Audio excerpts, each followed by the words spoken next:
அந்த ஆள் இப்ப எப்படி இருக்காருன்னு ஏதாவது தெரியுமா? அவன் எப்படி பண்ணா நமக்கு என்ன? உனக்கு அவன் பண்ண கெடுதலுக்கு இன்னும் நல்லா அனுபவிப்பான். நாசமா போட்டும், எப்படியோ போட்டும். அப்படி சொல்லாத பாட்டி. அந்த ஆளுக்கு ஏதாவது ஒண்ணு ஆச்சுன்னா இத்தனை நாள் நான் பட்ட கஷ்டம்லாம் வீணா போயிடும் பாட்டி. என்ன சொல்ற துளசி? ஆமா பாட்டி, குத்து விளக்கால அவன் அடிச்சதே நான் தான் பாட்டி.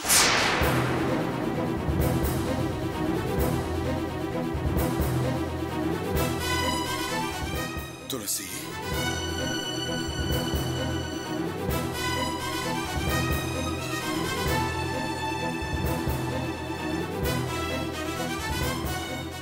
ஆமாப்பா, நான் தான் அடிச்சேன்.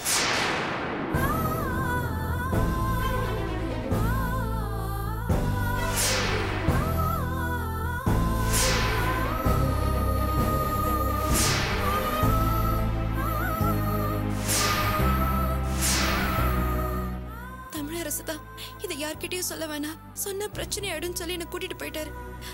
நான் எங்க அப்பா கிட்ட எதையுமே மறைச்சதில்ல, அதனாலதான் இதையும் சொல்றேன். துளசி, நீ எதுக்கும் கவலைப்படாத. இப்போ ஒன்னும் கெட்டு போகல. அந்த ஆளு செத்தான்னா நான் தான் அடிச்சு கொண்டேன்னு போலீஸ் ஸ்டேஷன்ல சொல்லிடுறேன்.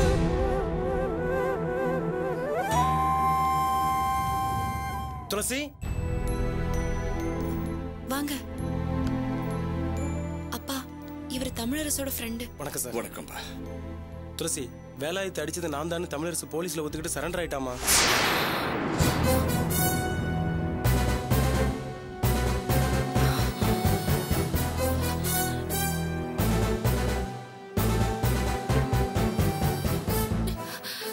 அப்பா வாங்க, போய் போலீஸ் ஸ்டேஷன் போலாம். இல்ல சார், படிப்புக்காக அவர் எனக்கு பண்ண உதவிக்கே நான் என் உயிரை விட தயாரா இருக்கேன். ஆனா எனக்காக அவர் ஜெயிலுக்கு? நான் நடந்ததெல்லாம் போலீஸ் கிட்ட சொல்லிடுறேன். வாங்க. துளசி, ப்ளீஸ் எமோஷனல் ஆகாதீங்க. இந்த விஷயம் யாருக்கும் தெரியக்கூடாதுன்னு தமிழரசு சொல்லிவிட்டான். தெரிஞ்சா உங்க படிப்புக்கு தான் பிரச்சனை. அதுதான் எனக்கும் சரின்னு படுது. சார், அவருக்கு பெரிய மனசு சார், அதுக்காக அதை நான் பயன்படுத்திக்க முடியுமா? வாங்கப்பா, ஸ்டேஷனுக்கு போய் எல்லா உண்மையை சொல்லி தமிழரசை வெளியோட சொல்லுவோம். நீ சொல்றதம்மா சரி. ஐயோ சார், நான் சொல்ல வந்தது முதல்ல கேளுங்க.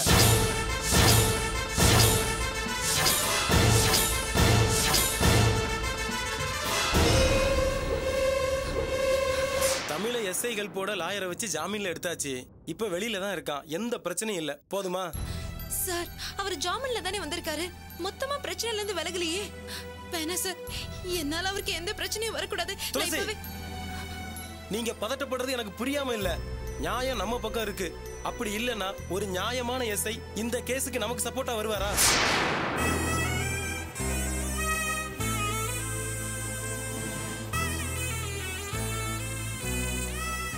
எல்லாத்துக்கும் மேல உங்க படிப்புக்கு எந்த ப்ராப்ளமும் வந்துடக்கூடாதுன்னு தான் தமிழரசு இந்த முடிவுக்கே வந்திருக்கான்.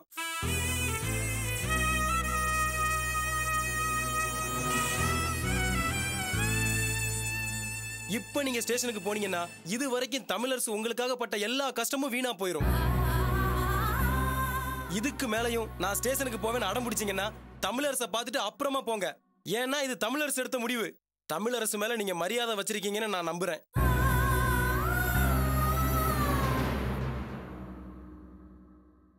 கல்யாண மண்டபத்துல அவன் கூப்பிட்டப்ப ஏன் எதுக்குன்னு கேட்காம அவன் பின்னாலேயே போனீங்கல்ல, இப்பவும் அதே மாதிரி அவன் சொல்றத கேளுங்க.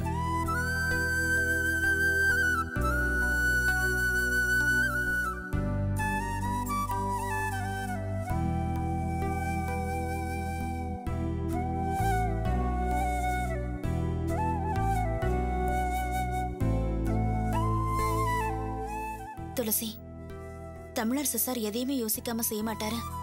இதை இதோட விட்டுரு. நாளைக்கு நீயே இவரு சொல்ற மாதிரி அவரை போய் பார்த்து பேசு. அதுக்கப்புறம் நீயே ஒரு முடிவெடு. அதான் உங்க ஃப்ரெண்டே சொல்லிட்டாங்கல்ல, அப்புறம் என்ன?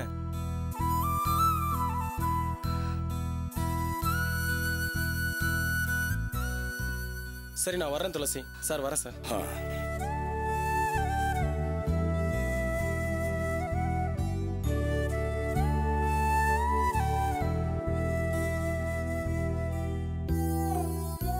துளசி, அப்ப நாங்களும் கிளம்புறோம்.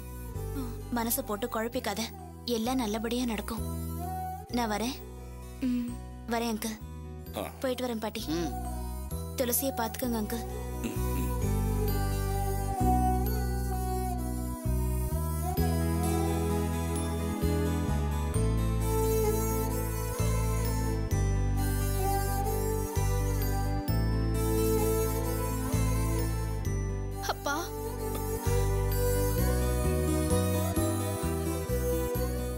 பவித்ரா, துளசி தான் வேலாயுதத்தை அடிச்சான்னு உங்க அம்மா கிட்ட சொல்லிடாத. இங்க நடந்தது உங்க அம்மாவுக்கு எதுவுமே தெரிய வேண்டாம். தெரிஞ்சா என் உயிரே போனாலும் அம்மா கிட்ட நான் அதை சொல்ல மாட்டேன்பா. கல்யாண மண்டபத்துல எனக்காக அக்கப்பட்ட வேதனை நினைச்சு நான் புரிஞ்சுக்கிட்டேன்பா. இனிமே அக்கா மனசு கஷ்டப்படுற மாதிரி நான் எப்பவும் நடந்துக்க மாட்டேன்பா. இது போதுமா? இது போதும். அப்பா,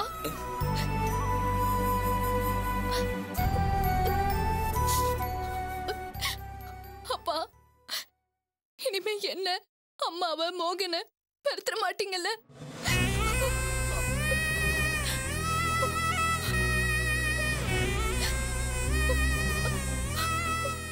பவித்ரா,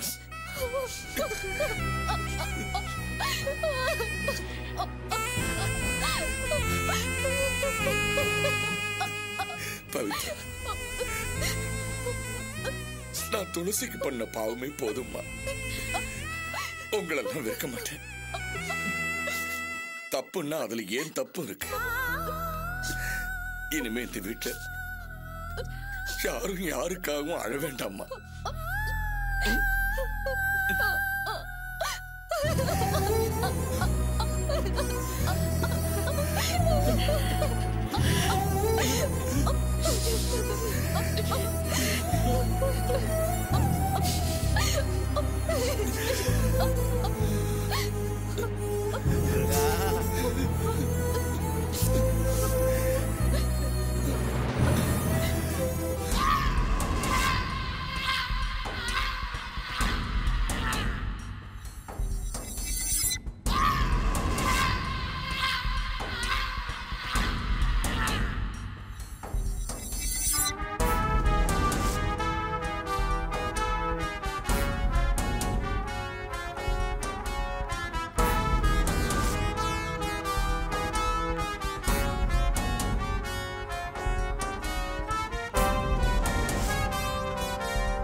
மாப்பிளைக்கு இப்ப எப்படி இருக்கு?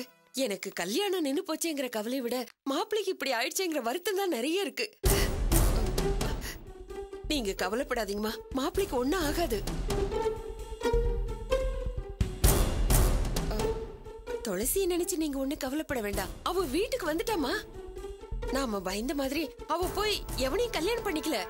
படிக்க போறேன்னு சொல்லிட்டு தெரிஞ்சால காலேஜ்ல போய் சேர்ந்திருக்காமா. மாப்பிள்ளை நல்லபடியா குணமாயி வந்துட்டோம். அப்புறம் படிப்பாவது மண்ணாவது. அது எல்லாத்தையும் நிறுத்திட்டு இந்த கல்யாணத்தை பண்ணிடலாமா?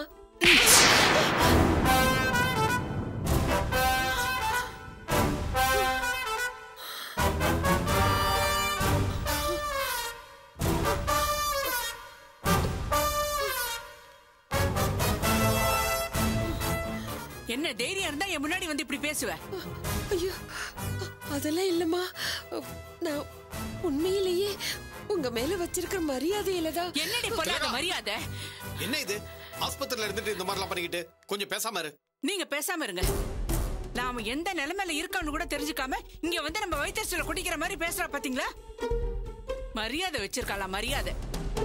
நீ என்ன மரியாதை வச்சிருந்தா மண்டபத்திலே தெரிஞ்சு போச்சே. மண்டபத்துல என்ன பேச்சு பேசினாவா? ஏண்டி உன் மகளை என் தம்பிக்கு கட்டி வைன்னு சொன்னப்போ நீ என்னெல்லாம் பேசின? நீ அதெல்லாம் மறந்துருக்கலாண்டி. என்னால அதை மறக்க முடியாது. நியாயமா நீ பேசின பேச்சுக்கு அங்கேயே ஒன்னு அரைஞ்சிருக்கணும். கல்யாண மண்டபத்துல வேண்டாமேன்னு விட்டு வச்சேன். உன் தருதல புள்ள படிச்சா என்ன, இல்ல படிக்காம நாசமா போனா எங்களுக்கு என்ன? அவனை படிக்க வைக்கதானே என் தம்பி கிட்ட பொண்ணை காட்டி பணத்தை புடுங்குனீங்க. என் தம்பி கிட்டே பணத்தை வாங்கி தின்னுட்டு அவனை பத்தி எப்படியெல்லாம் கேவலமா பேசின. ஏய், அதெல்லாம் நான் மறந்துட்டேன்னு நினைச்சியா? திலகா, ஏன் இப்ப இதெல்லாம் பேசிக்கிட்டு? அவங்க ஏதோ உன் தம்பியை பத்தி விசாரிக்கிறதுக்காக வந்திருக்காங்க. அதோட விடுவியா? இவன் என் தம்பியை பத்தி விசாரிக்க வந்திருக்காளா? அட நீங்க ஒண்ணுங்க. எங்க இந்த கல்யாணம் நடக்காம போயிடுமோங்கிற பயத்துல பதறி போய் வந்திருக்கா. முதல் தடவை கல்யாணம் நின்னப்பவே இதுங்க சவகாசமே வேண்டான்னு ஒதுங்கி இருந்தோம். இவ்வளவு அந்த தரதல பைய முத்து மாணிக்கமும் சேர்ந்து நம்ம வீட்டு வாசல்லே வந்து தவம் கிடந்தாங்க. 5 லட்சம் ரூபாய் பணத்துக்கு ஆசைப்பட்டு பொண்ணை எப்படியாவது தள்ளி விட்டுணும்னு அந்த தரதல பைய நம்ம வீட்டுல செக்யூரிட்டி வேலை கூட பார்த்தாங்க. இதுங்க மேல இறக்கப்பட்டு போனா போகுதுன்னு இந்த கல்யாணத்துக்கு ஒத்துக்கிட்டது ஏன் தப்புதான். புருஷனை பொண்டாட்டியுமா சேர்ந்து என் தம்பி இங்க கொண்டு வந்து படுக்க வச்சுட்டாங்க. என் முன்னாடி நிக்காத, போயிடு. தரித்திரம் பிடிச்ச குடும்பத்தோட சவகாசத்தால நாங்க பட்டதெல்லாம் போதும். கிளம்படி, போயிங்க இருந்து. ஐயோ, அப்படியெல்லாம் சொல்லாதீங்கம்மா. நான் சொல்றது கொஞ்சம் கேளுங்கம்மா. ஏய், நீ என்ன சொல்ல வரேன்னு எனக்கு தெரியும். பேசாம போயிடு. இதுக்கு மேல நின்ன அசிங்கப்பட்டு போயிடுவேன். போடி, போடினா. அம்மா, எதையும் பேசுறதுக்கு இது நேரம் இல்ல. இப்ப நீங்க கிளம்புங்க, அப்புறம் பாத்துக்கலாம். இதுக்கு மேல பாத்துக்கிறதுக்கு என்ன இருக்கு? என் தம்பி மட்டும் நல்லபடியா குணமாயி வரட்டும், அப்புறம் வச்சுக்கிறேன்டி மாவளே. உனக்கு புருஷனை பொண்டாட்டி சேர்ந்து நாடகம் ஆடுறீங்க. பணத்தை வாங்கிட்டு எழுதி கொடுத்த வீட்டு பத்திரம் எங்க கிட்ட தானே இருக்கு. வட்டியோட பணம் வரணும், இல்லன்னா வீட்டை கொடுத்துட்டு குடும்பத்தோட தெருவுல போய் நில்லுங்க.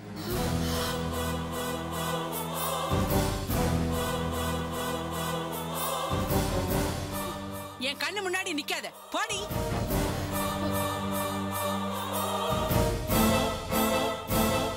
போடின்னு சொல்றேன்ல, போய் தொலை.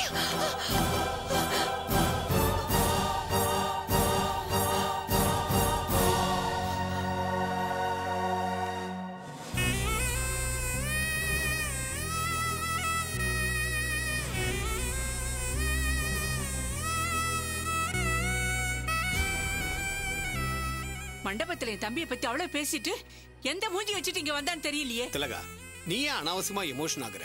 அவங்க ஏதோ வந்தாங்க போனாங்க, அதுக்காக ஏன் இவ்வளவு கோவப்படுற? டென்ஷன் ஆகாத, அது உன் உடம்புக்கு நல்லது இல்ல. அவ எதுக்கு வந்தான்னு உங்களுக்கு புரியல? 5 லட்சம் ரூபாய எங்க திருப்பி கேட்டுருவோமோன்னு பயந்து போய் வந்திருக்கா. இல்லன்னா அவளுக்கே என் தம்பி மேல பொல்லாத அக்கறை. அவளை பத்தி எனக்கு தெரியாது. எல்லாத்தையும் வட்டியோட வாங்காம விட மாட்டேங்க.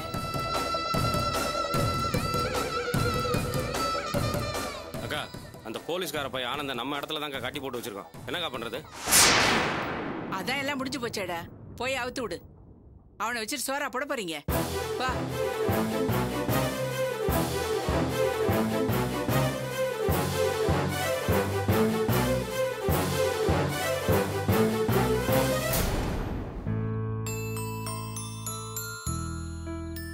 டேய் தமிழ், நல்லா இருக்குடா உன் கதை.